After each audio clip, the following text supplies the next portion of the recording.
But what we saw when we were on the air disc is that we get in our setup, we feel balanced, and then you were getting in your posture, so it was kind of like you had a ball on your pelvis and a ball on your neck with a string, and you're just turning around. You're just turning around that pivot point, right? Rather than you kind of went like this, and then you went. So then the ball and the string changes its angles. Yep. We want to feel like our spine angle, and in our setup, we get in our posture, we bend over, we tilt so it touches the inner part of our leg, and then we're just turning around our spine. So like the geographic location of this shaft never changes. So now I'm up to the top like this, where I've kept my center of mass centered, but I still have pressure on my trail leg. Okay. So from there, then it gives us the opportunity to really shift into our lead foot and fire our arms out to the right with extension. So when you go up to the top and you kind of load right, which is good, right?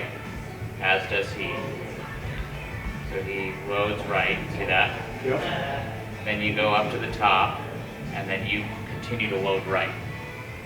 See how your hip like shifts more back? Yep. Right. Instead of pushing down. Whereas when he goes up to the top, like right about left arm parallel, he starts to move left, right here as his arms at the top.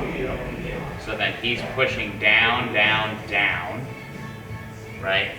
Whereas, and then right here, see how if you watch your left belt, how it kind of comes up, and then when it comes up, your head falls back, right?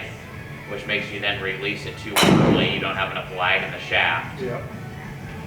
And then as you come down, so this is the way, this was the epiphany. So we've always talked about like, as you go through, you have like this, right? So if I were to jump like this, and I were to jump and then land, my knees would absorb some shock with the energy, right? So what you do is in your swing, you're back here like this, and then you, in your transition, like right at the start, you jump too early, which makes you flip. That's your vertical force. You're like this. You swing, and then you're coming down out of your vertical, which then creates the knee bend. Right. Okay. Does that kind of make sense? Yeah. So you're kind of like, you're going here, jumping, and then collapsing because you're absorbing down into the ground. Compared to going here and loading and then jumping, and then just, you're done, so your post is over with. Which is where you're losing the speed because of the fact that you don't use the ground.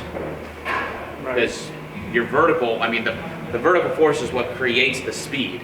But your vertical's done by the time you're halfway in your downswing. Right? So it really is, in some sense, like, we'll say, just arms.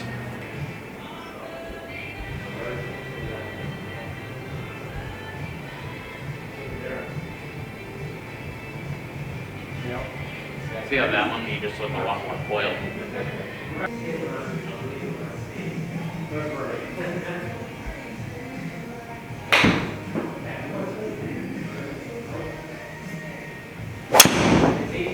So if you want more free tips and free content, visit us on all of our social media content on Instagram, Twitter, and Facebook, and be sure to go check out thegolfroomeverywhere.com.